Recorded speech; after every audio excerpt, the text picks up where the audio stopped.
At 1 in the morning, my daughter collapsed at my doorstep. Her eyes were bruised and her lips were split. Sobbing, she confessed my husband hit me because of his mistress. I held her in silence. I helped her into the house and without a word I put on my police uniform. Ready, I loaded the bullets. Then I dialed my lawyer's number. Start the plan now. I'm glad you're here. If you're watching this video, give it a like, subscribe to the channel. And tell me in the comments where you're listening to my revenge story from. I want to know how far it has reached. I had just turned off the TV and slumped onto the sofa, my eyes half closed, after a long, exhausting shift. Being a cop in this town wasn't always a matter of life and death. But that day I had to break up a fight at the downtown bar and then write the report until the early hours. My body felt heavy. I just wanted to sleep deeply outside on the street. The barking of dogs mixed with the buzz of motorcycles from the neighborhood kids speeding by. It was already 1 in the morning, but the neighborhood refused to sleep. I figured the guys were on the corner smoking and drinking some beers, like every night, I thought. I closed my eyes, trying to ignore the noises so my head could rest. Suddenly a hurried knocking sounded at the door, so loud it made me jump. My heart raced and my police instincts kicked in immediately. Who could be knocking like that at this hour? I walked quickly to the entrance, grabbing a chair tightly just in case. Who is it? I asked, my voice a little shaky, not from fear but because I felt something bad was happening. No one answered. There were just a couple more knocks, weaker this time, followed by a choked, trembling voice. Mom, open up, please. I almost froze. It was the voice of Sarah, my daughter. I unlocked the door in a hurry, my heart pounding in my chest. As soon as I opened it, Sarah collapsed into my arms, trembling like a wounded animal. I hugged her tightly, feeling her limp body as if she didn't have an ounce of energy left. Sarah, what happened to you, honey? I asked, my voice breaking. The yellow porch light hit her face, and I was paralyzed by what I saw. Her lip was split with dried blood at the corner. Her left eye, purple and swollen, could barely open. She was clutching her stomach with her hands, as if mine to hide a pain. My husband, he hit me because of his mistress, Sarah whispered, her voice choked before breaking into heartbreaking sobs. I felt my blood boil, but at the same time my heart broke. My daughter, the one I raised and loved more than my own life, was in front of me, shattered. I helped her inside. I laid her on the sofa and ran to the kitchen for a damp cloth and the first aid kit. Stay still, honey. Let me see, I said, trying to stay calm, although inside I was a wreck. I carefully cleaned the blood from her lip, but it kept coming red raw, as if it were cutting my own heart. The cut was deep. It wasn't just a skin wound, it seemed to carry a much deeper damage. Sarah kept clutching her stomach, her thin hands shaking. Carefully, I removed her hands, I lifted her blouse, and oh my God, I almost dropped the cloth. A huge bruise, black and purple, covered her abdomen as if she had been hit not once but many times, viciously. I felt like I couldn't breathe. As if I had taken the blows myself. Sarah, who did this to you? It was Robert, wasn't it? I asked, my voice trembling with rage and pain. Sarah didn't answer, she just cried, and her sobs broke the silence of the house. Without another thought, I grabbed the phone and dialed the number I knew by heart for the town's emergency room. Dr. Figueroa, please get ready, I'm bringing my daughter over, I said, hurrying. My car was in the shop getting the brakes fixed, so I called a taxi. While we waited, I sat next to Sarah. I covered her with a blanket so she wouldn't be cold. Her cell phone, which she had left on the table, wouldn't stop lighting up out of the corner of my eye. I saw 7 missed calls from Robert and some messages that appeared on the lock screen. Open your mouth if you want to lose everything, bitch. I felt the blood rush to my head. I reached out to grab the phone. I wanted to see more, to know what else he had done to her. But Sarah, though weak, snatched it from me in a panic. Mom, don't look, it's nothing. She looked at me with eyes full of fear, as if just touching that phone would make everything fall apart. I didn't press her, I just squeezed her hand to calm her down. I'm here, honey, nothing is going to happen to you. But inside, I knew this had already gone too far. When the taxi arrived, I helped Sarah get in, supporting her with one arm while clumsily carrying a bag with the other, on the way to the hospital.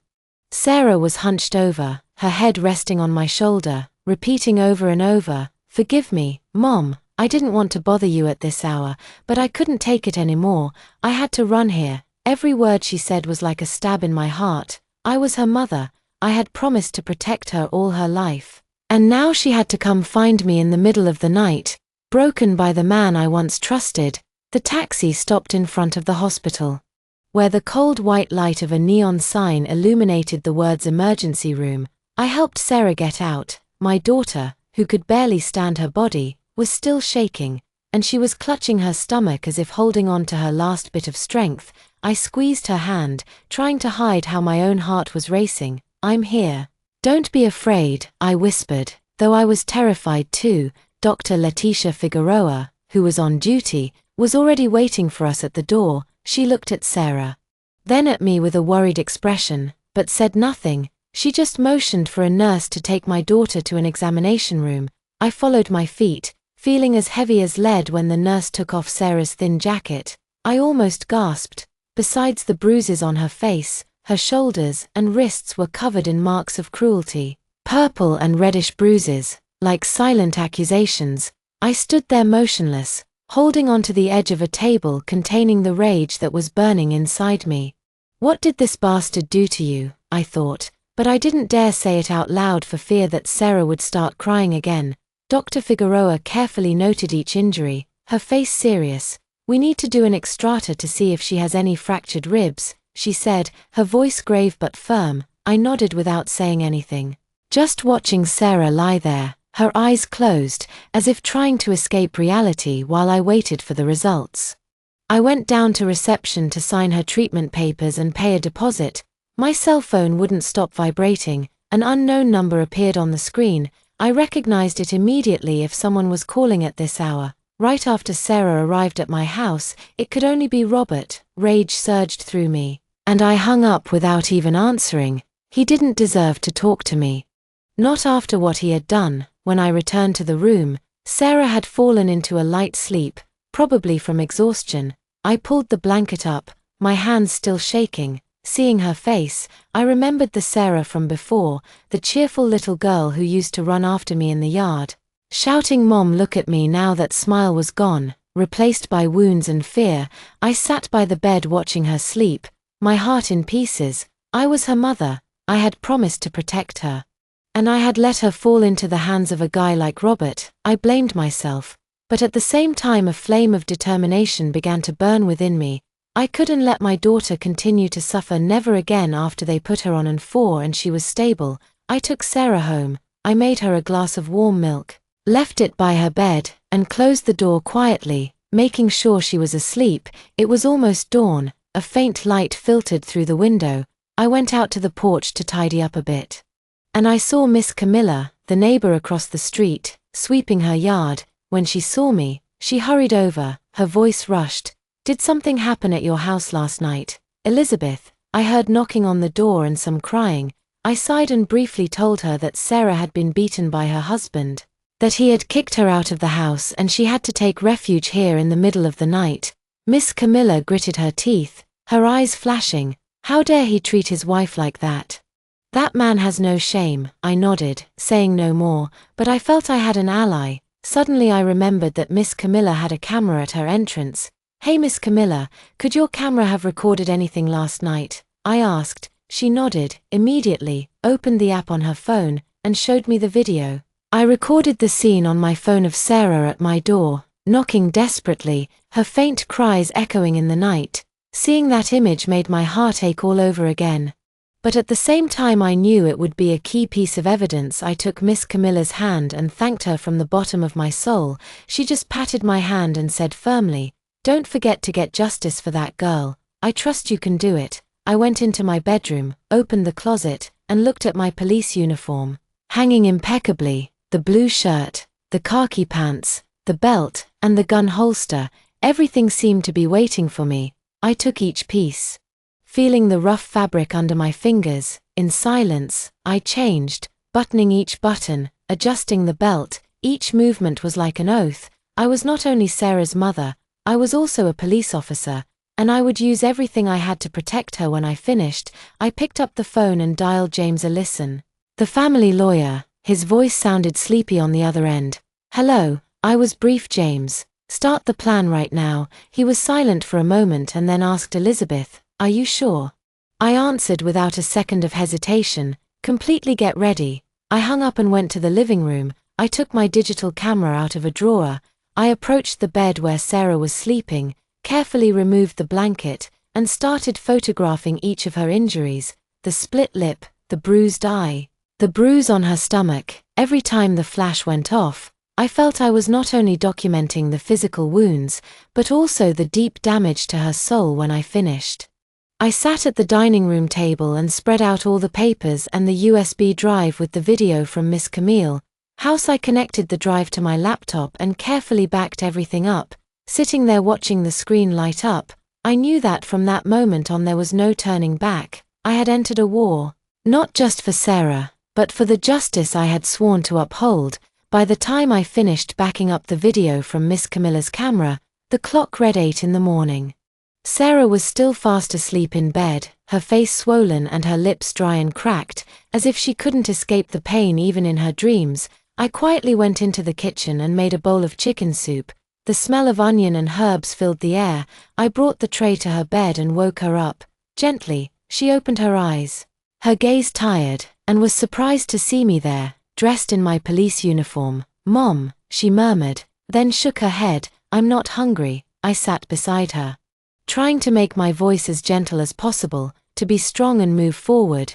You have to eat. Sarah looked at me, her eyes watery, and reluctantly took the spoon, swallowing with difficulty. Seeing her like this squeezed my heart. Just a few years ago, Sarah was a radiant young woman, always smiling, filling the house with joy. Now she was here, broken, a shadow of her former self. I decided to take her back to the hospital for another checkup. The bruise on her stomach worried me. Dr. Letitia Figueroa received us in the emergency room, her face serious, but without saying much, she ordered a CT scan to make sure there was no internal bleeding. While we waited for the results, I sat in the waiting room, took out my laptop, and connected the USB drive. The video appeared on the screen at 10:02 in the morning. Sarah was at my front door, knocking desperately, her muffled sobs echoing through the microphone. Seeing that image made my heart ache again. As if I were reliving that night, I copied the video to an external hard drive, password protected it, taking care of every detail I knew. What I was doing was not just to protect Sarah, but to build a wall of evidence against Robert. Just then Sarah's cell phone rang. The screen read Robert Mendez. I felt my heart stop. I grabbed the phone before Sarah could react and turned it off immediately. Sarah looked at me, terrified. Mom, if he finds out I talked, he won't leave me alone. Her voice trembled as if the mere mention of his name plunged her into darkness. I squeezed her hand tightly, trying to calm her.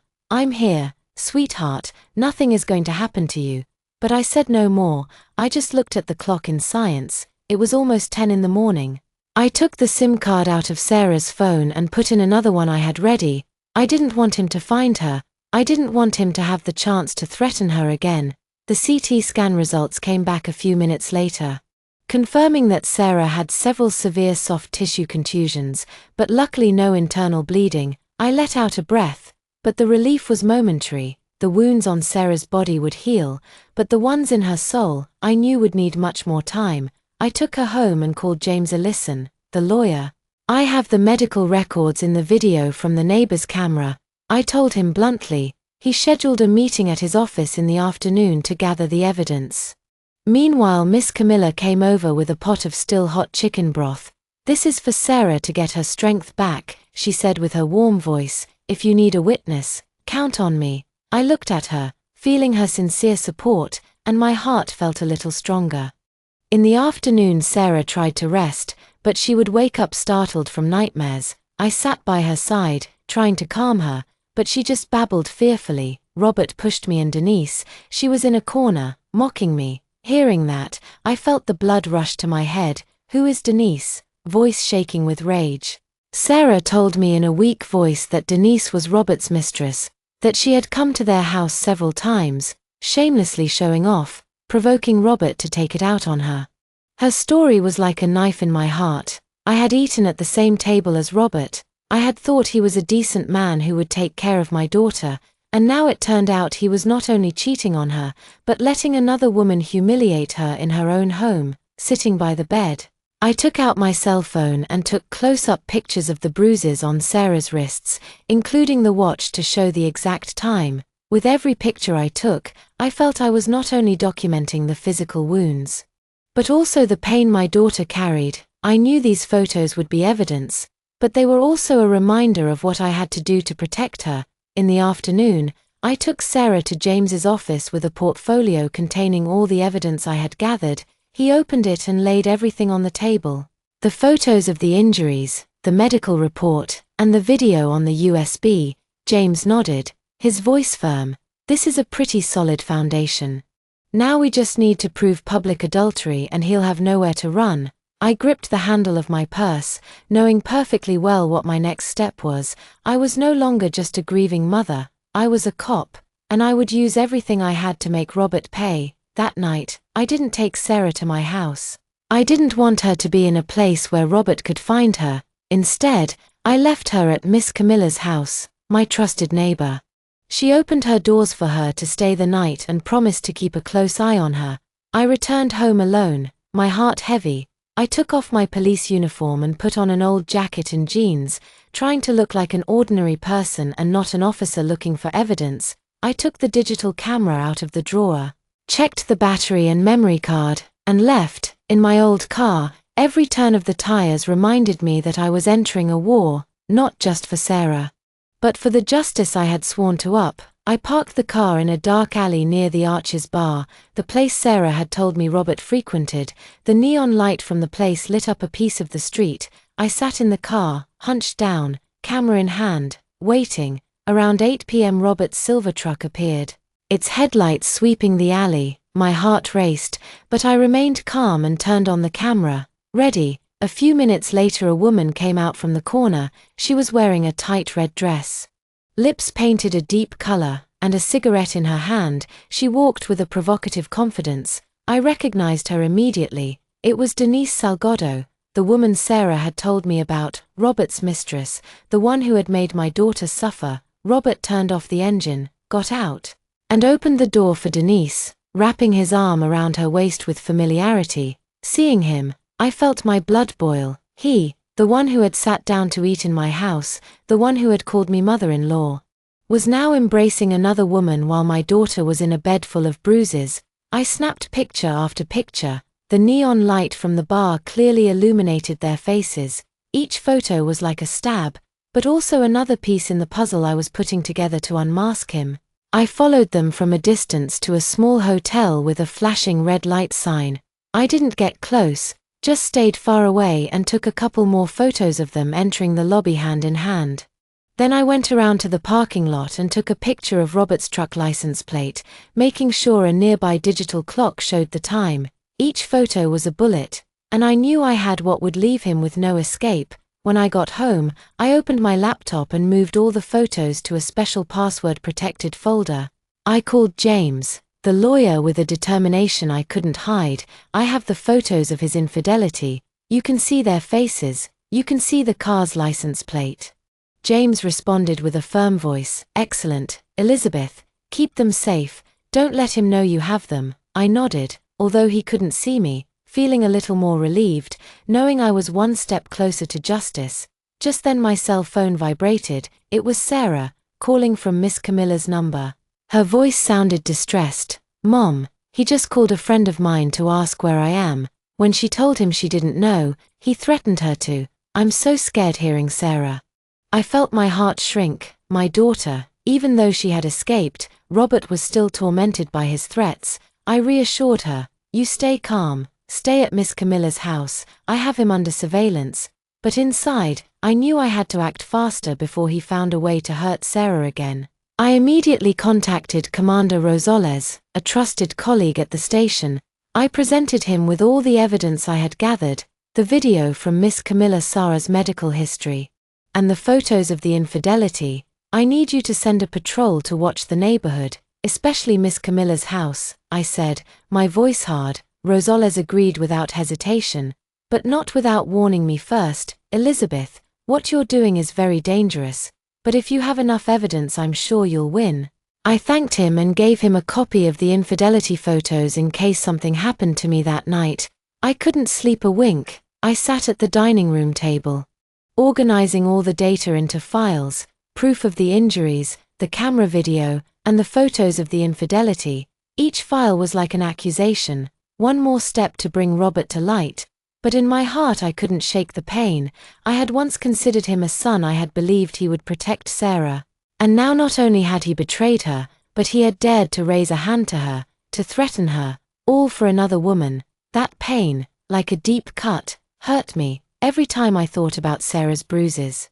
The next morning I took Sarah to Aeneas Krogaspologist. James had recommended Sarah needed help to overcome the trauma of the days of abuse. I stayed in the waiting room, my heart heavy, watching my daughter walk into the office. Walking slowly with her shoulders slumped was like a stone in my chest. I, who thought I was a strong mother, a tough cop, had not been able to protect her from the man I trusted. That pain, like a deep cut, hurt me every time I remembered Sarah's bruised face while I was sitting there. My phone vibrated. It was Ramiro Alcázar, the head of the Public Property Registry, whom I knew from some previous dealings. His voice sounded grave and a little rushed. "Mrs. Arriga, it's not wise to talk much on the phone, but I just saw your name and your daughter's on a land transfer file. Something strange. If you have time, you should come by." I frowned, not understanding what he was talking about. Sarah and I hadn't done any transfer paperwork, but a bad feeling made me get up immediately. I told Ace I would be back for Sarah later. When I arrived at the public registry, Ramiro motioned for me to enter his office. He opened a file, frowning. "There's something strange here. This land was transferred to a Denise Salgado last week, but since you didn't call me to confirm." I found it odd. I froze. I felt my blood run cold. "It can't be," I exclaimed. My voice choked. "Sarah, and I never signed anything." Ramiro shook his head and handed me the file. "The signatures are here with your name and your daughter's, and the transaction is already filed." I took the paper and saw shaky signatures which looked nothing like ours. I immediately asked who came to deliver these papers. Ramiro replied in a low voice, "The employee told me it was your son-in-law, Robert. He said you had asked him to handle it because you were busy." Hearing that, I felt my blood boil. Robert had not only hit Sarah, not only cheated on her, but he had dared to forge our signatures to steal the land, my father's inheritance, what my family had cared for years. I tried to stay calm and asked Ramiro for a photocopy of the file. He sighed. Someone from in here surely helped him with the paperwork. Before I left, he whispered, "Elizabeth, this is dangerous. Be careful that no one in the office knows I told you." I nodded, thanked him, and promised not to betray him. But inside I felt like I was walking on pins and needles. Robert was not just a violent man, he was a manipulator, willing to do anything to get his way. In the afternoon I went to pick up Sarah from her therapy. She looked tired, but her gaze was no longer one of panic. I took her directly to lawyer James' office with the photocopy of the forged papers. James reviewed them carefully, tapping the table with his fingers, and said firmly, "This is the final nail in the coffin. Now we also have proof of fraud, enough for him to have no escape." Sarah, sitting next to me, listened in silence, but her eyes filled with tears. "Mom, he dared to forge the signatures to steal Grandpa's land," she said with a trembling voice, both pained and indignant. I took her hand and squeezed it, trying to give her some strength, but I was also fighting my own pain. That land was not just a property. It was a memory. It was my father's sweat, something our family had cared for generations, and Robert had dared to trample all over it, just for his ambition and his betrayal. That night I met with Commander Rosales and gave him the copy of the fake papers. He nodded, his gaze serious. "Your evidence is very solid. I assure you he won't get away." I thanked him, but I still had a weight on my heart. When I got home, I locked all the documents in the small safe in my bedroom. The clock showed almost midnight, but I wasn't sleepy at all. I sat in the dark, thinking about Robert, about what he had done to Sarah, to our family. That pain, like a slow fire, burned and drove me at the same time. I knew the time had come to face him directly. There was no other option. On Saturday morning I left Sarah at Miss Camilla's house. The safest place for her. At that moment, Commander Rosales had someone watching outside and I knew she would be protected. But my heart was not at ease. I put on civilian clothes, an old jacket and jeans, but I hid a file in my bag with the evidence. I had carefully prepared the photos of Sarah's injuries, the video from the neighbor's camera, the hospital report, and the photocopy of the fake land papers. I drove my old car to Robert's pawn shop, the place where he did his business, and flapped his power in town. Every turn of the tires reminded me that this was not a simple trip, but an inevitable confrontation. The pawn shop was open. A smell of machine oil and cigarette smoke hit me in the face. Two of Robert's henchmen were arranging things on the shelves and gave me a sideways glance when I entered. One of them smiled mockingly. Look, the mother-in-law arrived. I ignored them and walked straight to the back office, where Robert was sitting, counting money with stacks of dollar bills piled on a wooden desk. He looked up and gave a fake smile. "What's up, police mother-in-law? Are you so unoccupied that you have time to visit your son-in-law?" His voice was loaded with sarcasm, but I paid him no mind. I hadn't come to argue or chat. I put the file on this desk. Each page was like an accusation. The photos of Sarah's bruises, the video from Miss Camilla's camera with my daughter's cries in the early morning, the hospital report detailing her injuries, and the photocopy of the fake papers he had dared to sign for me and for Sarah. Robert glanced at them. His face changed for an instant, but he quickly regained his air of confidence, hiding it with a contemptuous smile. "And what about these little papers? I have better lawyers than you." I looked him in the eyes, my voice cold. "I didn't come to argue with you. If you want to see who's right, we'll see each other in court." He jumped up, his voice restrained, as if I had touched his pride. "Who's going to dare to touch me? Who's going to stand against me in this town?" I didn't flinch.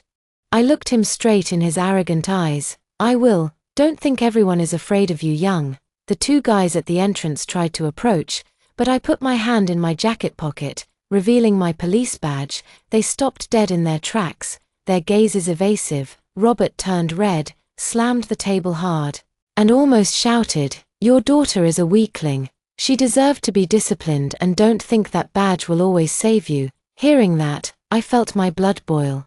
He dared to say that Sarah, my daughter, whom I loved more than my life, deserved to be disciplined. He dared to justify the bruises the night Sarah had to flee in pain.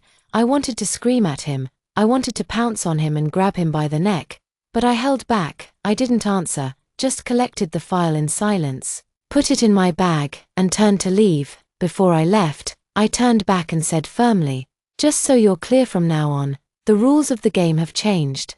It's not you who's going to discipline anyone, it's the law that's going to discipline you." Robert shouted at my back, "If you walk out that door, you stop being my mother-in-law and then don't complain if I get nasty." I stopped, looked at him one last time without a hint of fear. "Well, consider that from now on you are no longer my daughter's husband." I went out into the street where the wind was kicking up dust from the dirt road.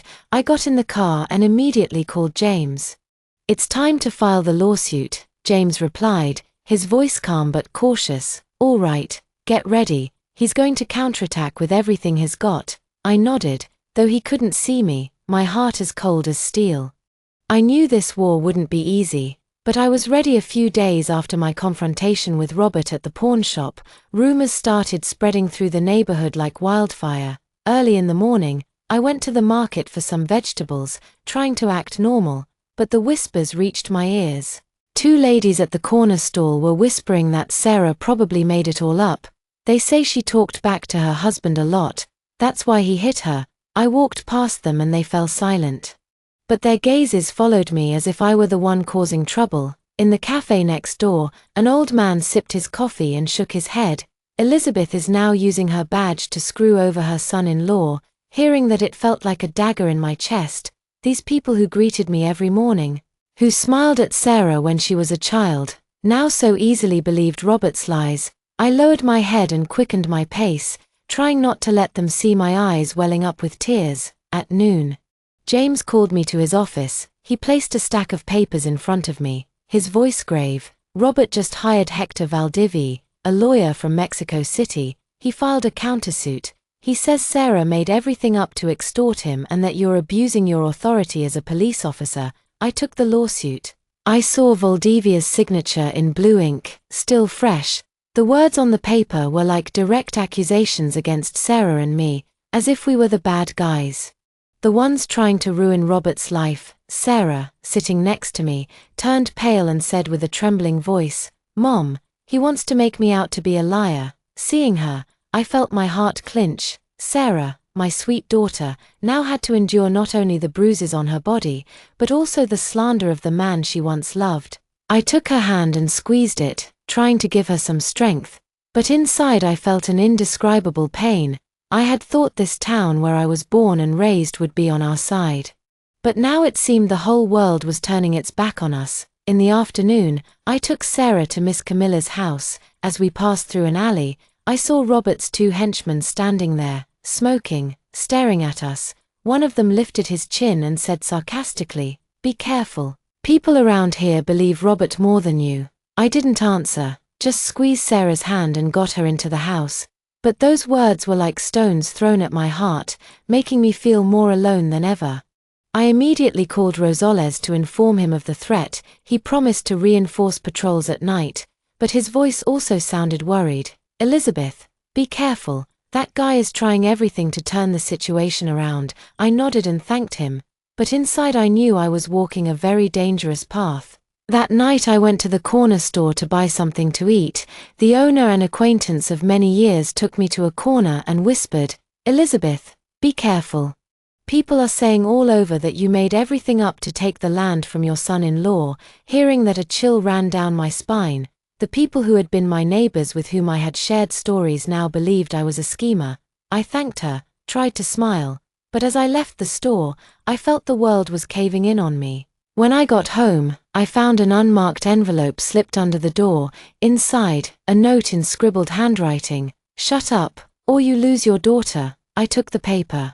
My hands trembled, but not from fear. I was furious. Furious because Robert dared to threaten my daughter. Furious because the people around me were so easily manipulated. I carefully filed the note in the evidence file, knowing it would be another piece to unmask him. Late at night, I had an emergency meeting with James at his office. He saw the threatening note and nodded slightly. Good. The dirtier he plays, the more he tangles himself up, but public opinion is on his side.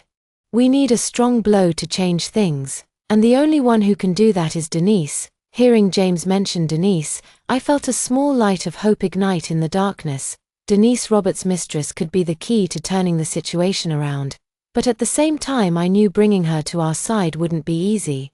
I stood there in the dim light of the office, thinking about Sarah, about the bruises on her body, about the lies that were suffocating us. That pain, like a slow fire, burned and drove me at the same time. I was not going to let Robert win. I was not going to let his lies hide the truth.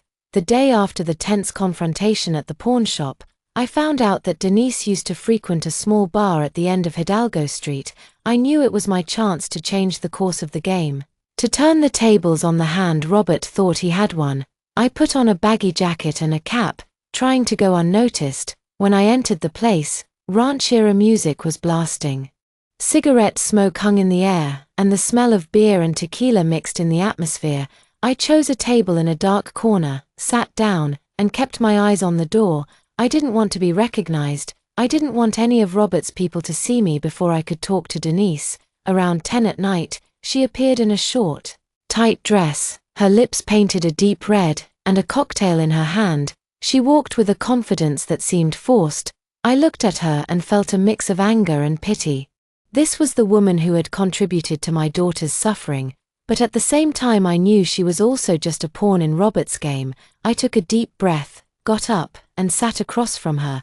Denise raised an eyebrow, her voice defensive. "And who are you?" I didn't answer right away, just placed an envelope on the table in silence. Inside was a copy of the fake land papers Robert had schemed, along with a bank statement for Denise, full of accumulated debts and the risk of foreclosure. I looked her in the eyes and said sharply, "I'm Robert's mother-in-law. If you stay on his side, you'll go down with him. But if you cooperate, you'll save yourself." Denise let out a mocking laugh. but it vanished from her face as soon as she opened the envelope and saw the papers. She turned pale. Her gaze faltered as she saw the forged signature on the transfer and the red numbers of her debts. I continued in a cold but firm voice, "The police commander already knows everything. And as soon as the trial starts, you'll be called to testify for fraud, and you could even face a serious sentence. Is that what you want?"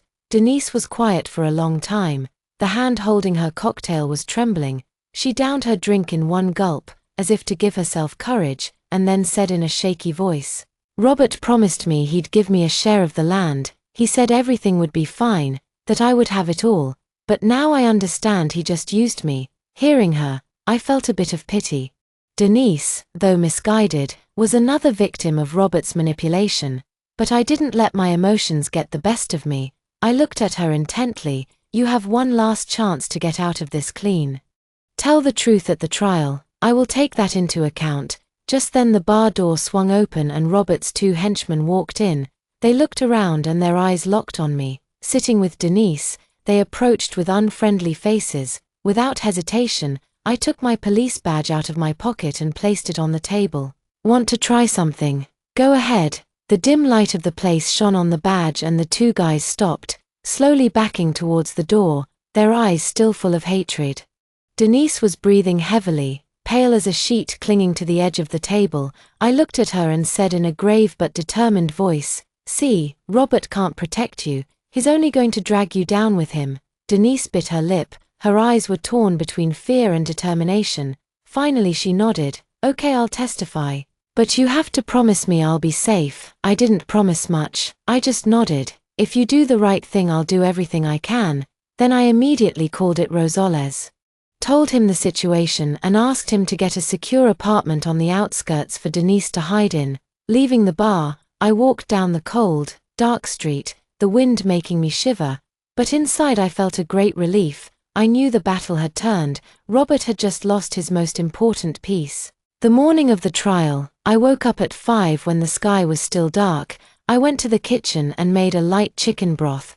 The gentle aroma seemed to want to calm the tension that filled the house.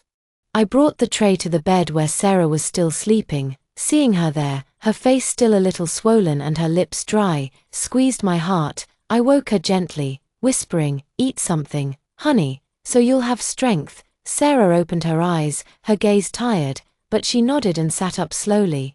I helped her put on a long light blue dress and put a thin scarf around her neck to cover the bruise that was still visible.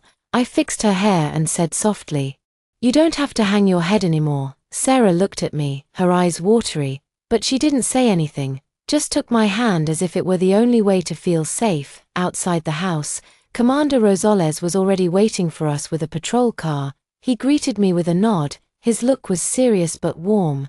"I've arranged an escort, Elizabeth. Everything will be fine today," he said. I thanked him, feeling a bit of relief, knowing I wasn't alone. On the way to the courthouse, I saw the townspeople gathered in the square, whispering. Some looked at us with curiosity, others nodded slightly, as if in support, but there were also those who shook their heads with mistrust. The rumors Robert had spread still hung in the air, and that today's battle was not just against him, but to reclaim the truth. Arriving at the courthouse entrance, I saw Robert. He was standing there in an impeccable suit, his face red and his gaze sharp as a knife. Beside him, the lawyer of Aldivia seemed calm, but I knew he was tense. Denise was there, too, standing far from Robert, her arms crossed and her gaze distant. Seeing her, I remembered the night at the bar when I convinced her to switch sides, and I felt a spark of hope, but I knew today wouldn't be easy. I took Sarah's hand and led her into the courtroom. Inside, the place was packed, the old wooden benches creaks as people settled in. I saw Miss Camilla in the back row. She nodded at me encouragingly, as if to say she would always be there, supporting us. Judge Arturo Cervantes entered, and the whole room stood up.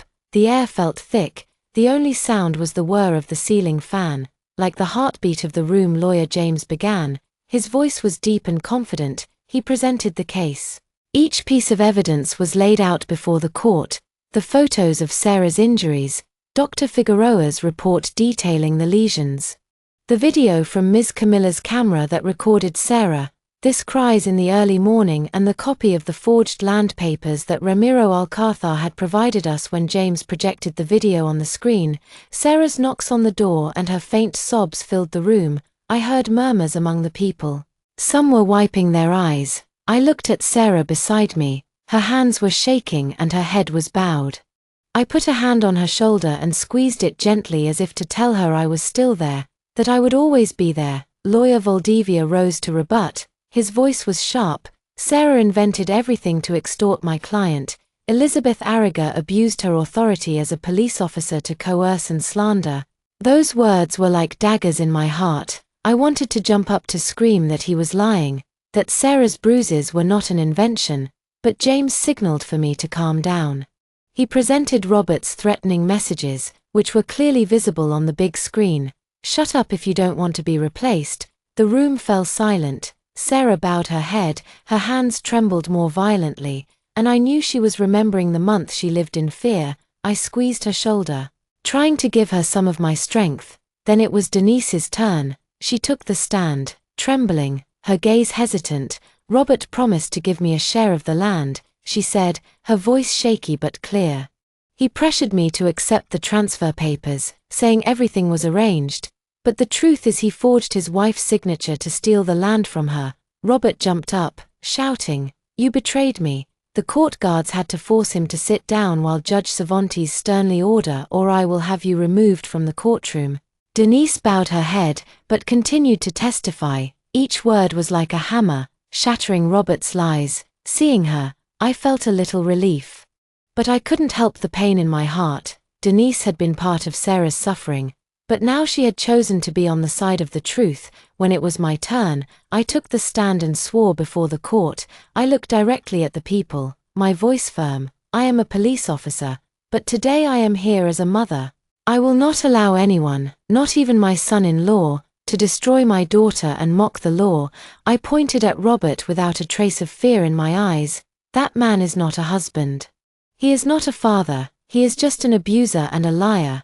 The whole room murmured. Some of the people who had believed in Robert looked at each other, confused. I saw Miss Camilla's gaze. She nodded, as if telling me I had done the right thing. Finally Judge Cervantes stood up to read the verdict. His voice was grave and clear, but I didn't hear every word. I only knew that he issued a protection order for Sarah, froze all of Robert's assets, nullified the land transfer, and sent the case to the district attorney's office to investigate the crimes of usury and domestic violence. A roar of murmurs filled the room. Robert slumped in his chair, his face pale as if all his strength had vanished. Valdivia remained silent, taking off his glasses to wipe away the sweat. I took Sarah's hand and led her out of there. The midday sun shone brightly on the courthouse steps.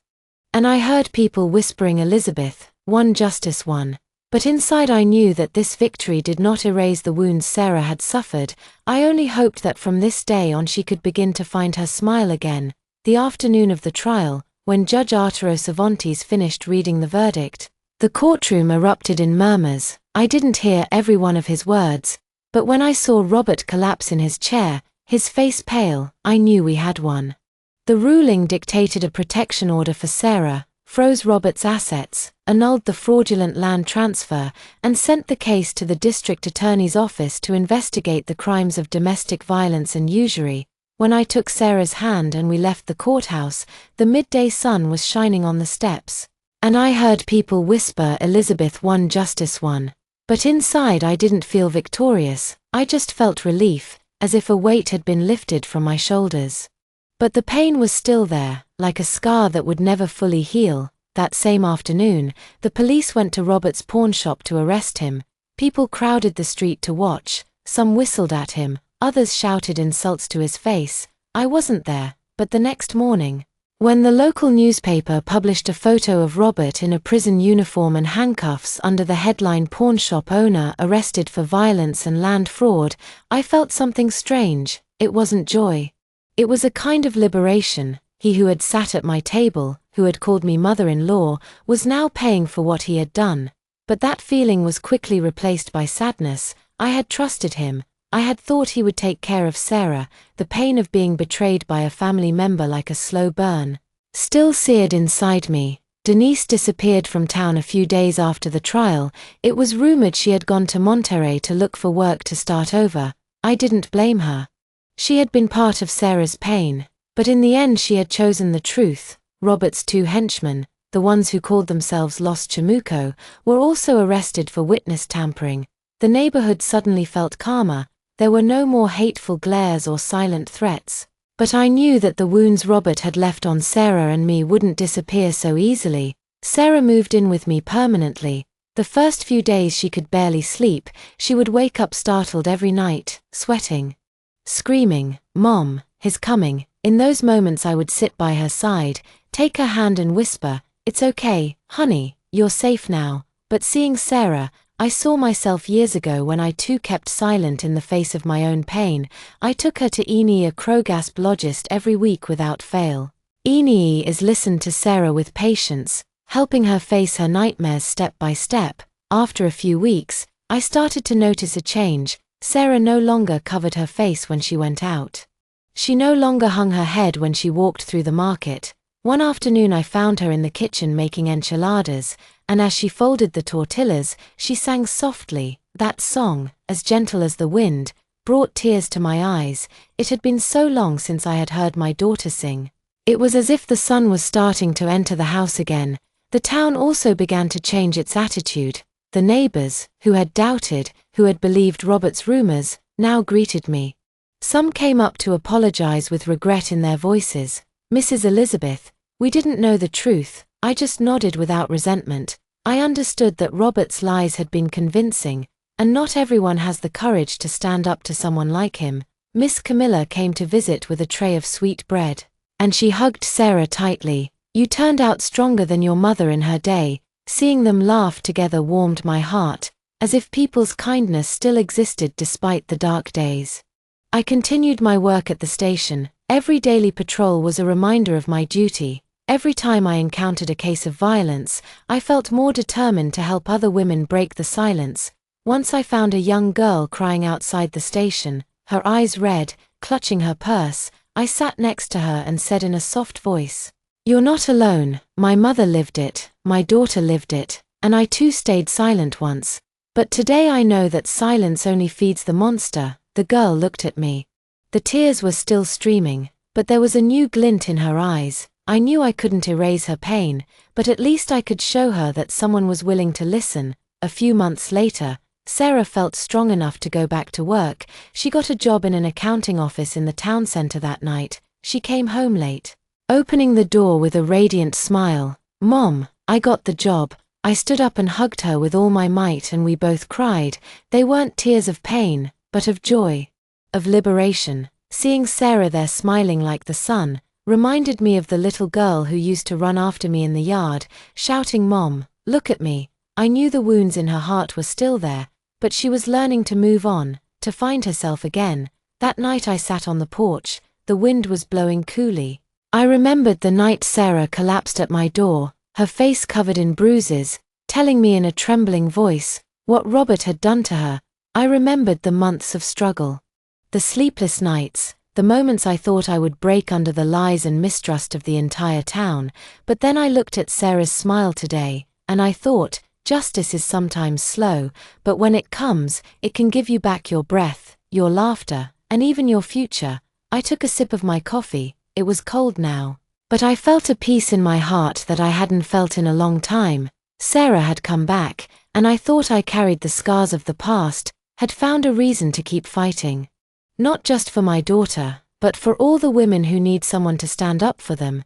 The story we tell is fictional, but it is based on some real events. The names and places have been changed to protect the identities of those involved. We don't tell this to judge, but in the hope that someone will listen and stop to think how many mothers are suffering in silence inside their own homes. I'm genuinely curious, if it were you in my place, what would you do?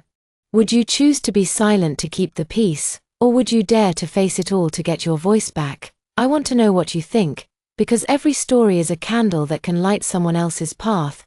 God always blesses, and I firmly believe that courage leads us to better days. Meanwhile, on the end screen, I leave you with two of the channel's most beloved stories. I assure you they will surprise you. Thank you for staying until the end. Alright, that's the end of today's story. If you enjoyed this video, please subscribe. We'll keep updating with more exciting stories, and we look forward to seeing you next time.